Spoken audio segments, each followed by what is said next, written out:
Welcome to ज्ञान grade में आप सभी का स्वागत है। आज के इस वीडियो में हम जानेंगे रिजर्व बैंक ऑफ इंडिया के बारे में। तो चलिए हम वीडियो की शुरुआत करते हैं। Reserve bank of India Bharat का सेंट्रल बैंक है। जितने भी भारत में बैंक है वो सभी रिजर्व बैंक ऑफ इंडिया के अंडर आते हैं। मीन्स उन्हें रिजर्व बैंक ऑफ इंडिया के दिशा निर्देश के अनुसार काम करना पड़ता है। और आरबीआई खुद फाइनेंस मिनिस्ट्री के अंडर आता है। आरबीआई की स्थापना प्रथम विश्व युद्ध होने के बाद आई हुई समस्याओं से निपटने के लिए किया गया था। 1926 में एक कमीशन बना था, यह रॉयल कमीशन, जिसे हिल्टन यंग के नाम से भी जाना जाता है, जिसके तहत एक एक्ट पास हुआ था, आरबीआई एक्ट 1934। इस आरबीआई एक्ट 1934 के तहत फिर 1 अप्रैल 1935 को आरबीआई की स्थापना की गई थी। फिर इसे 1 जनवरी 1949 को नेशनलाइज किया गया था, यानी इससे पहले आरबीआई पूरी तरह से प्राइवेट बॉडी थी। उसके बाद में स्टार्टिंग में जो इसका ऑफिस था, हेड ऑफिस, वो कोलकाता में था। बट फिर 1937 के अंदर इसके ऑफिस को मूव किया गया था मुंबई में। अभी इसका जो मेन ब्रांच है वो है मुंबई में, इसका हेड ऑफिस। चलिए अब हम रीजनल ब्रांचेस के बारे में बात करते हैं। तो आरबीआई की 4 जोनल ऑफिस हैं, जैसे कि दिल्ली, कोलकाता, चेन्नई, मुंबई। हर एक जोनल इंडिया के 4 जोन को रिप्रेजेंट करता है। जैसे कि अगर हम दिल्ली की बात करें तो ये रिप्रेजेंट करता है उत्तर भारत को। अगर हम कोलकाता की बात करें तो ये रिप्रेजेंट करता है पूर्वी भारत को। और अगर हम चेन्नई की बात करें तो ये करता है दक्षिण भारत को। और मुंबई करता है पश्चिम भारत को। 4 आप इसके रीजनल ऑफिस हैं 4 जोन के लिए। चलिए अब हम बात करते हैं आरबीआई के स्ट्रक्चर के बारे में। तो total member of board of director इसमें 21 होते हैं, जिसमें एक गवर्नर रहता है, 4 डेप्यूटी गवर्नर। डेप्यूटी गवर्नर कभी 4 से ज्यादा नहीं होते। इसमें 10 मेंबर गवर्नमेंट ऑफ इंडिया के होते हैं। और फिर 2 मेंबर होते हैं फिनेंस मिनिस्ट्री से, वो फिनेंस सेक्रेटरी या रेवेन्यू सेक्रेटरी, जिसे हम वित्तीय और आर्थिक सचिव बोलते हैं।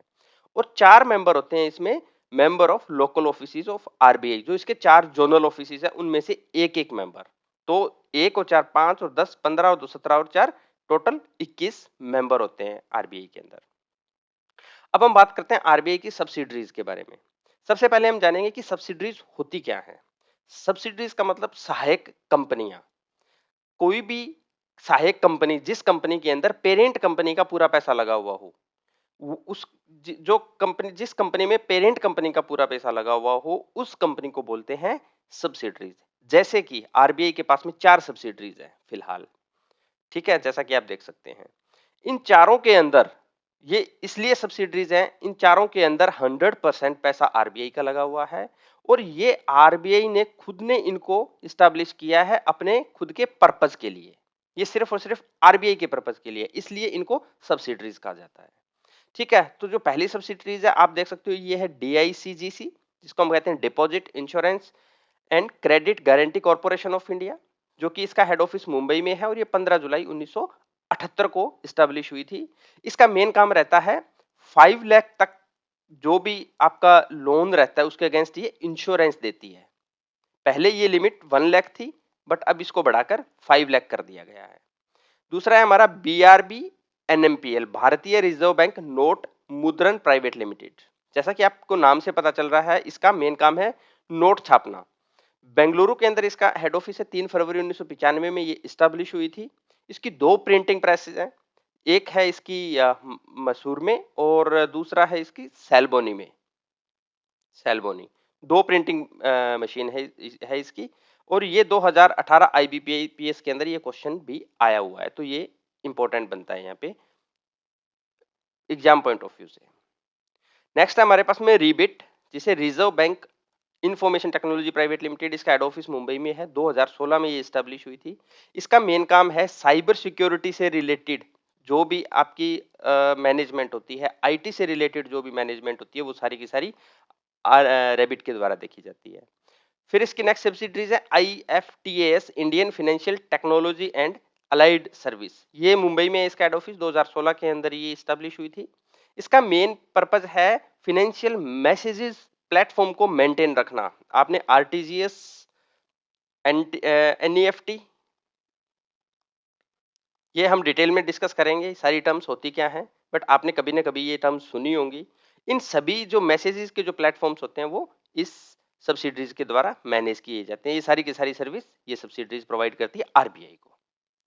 अब हम बात करते हैं कि कुछ इंपॉर्टेंट फंक्शंस के बारे में। एग्जैक्टली आरबीआई करता क्या है, काम क्या है आरबीआई का। सबसे पहला, इशू करेंसी। आरबीआई के पास में अथॉरिटी रहती है, वो करेंसी को डिस्ट्रॉय कर सकता है और वो करेंसी को इशू कर सकता है। ये वो किसके तहत कर सकता है? सेक्शन 22 आरबीआई एक्ट 1934 के तहत वो करेंसी इशू कर सकता है और डिस्ट्रॉय भी कर सकता है।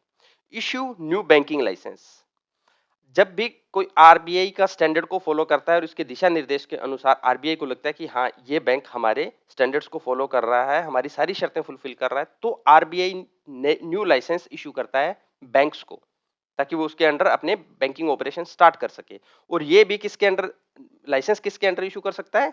Section 22 of RBI banking regulation act, banking regulation act 1949 के तहत। नेक्स्ट है review monetary policy. Monetary policies का रिव्यू का काम आरबीआई का रहता है। मॉनेटरी पॉलिसीज एग्जैक्टली होती क्या है ये हम आगे डिटेल में डिस्कस करेंगे। Regulate Indian banking system. NBFC है, मनी बैंक है, प्राइवेट बैंक है, गवर्नमेंट बैंक है, कोऑपरेटिव बैंक है, कोई भी टाइप का बैंक है इंडिया के अंदर, सारे के सारे आरबीआई के द्वारा रेगुलेट होते हैं। उनको अगेन आरबीआई की दिशा निर्देश के अनुसार काम करना होता है। ठीक है। Bankers bank. बैंकर्स बैंक क्यों कहते हैं? जितने भी बैंक्स हैं उन सब का, जैसे कि आपका अकाउंट होता है बैंक में, ठीक है, तो हर बैंक का अकाउंट आरबीआई के अंदर होता है, तो इसलिए इसको बैंकर्स का बैंक कहते हैं। Bankers to government. कई बार जब गवर्नमेंट को पैसे की जरूरत पड़ती है तो वो आरबीआई से पैसे लेता है। इस टर्म को हम क्या बोलते हैं? Ways and means, ways and means advance. Government जब भी आरबीआई से पैसा लेती है तो।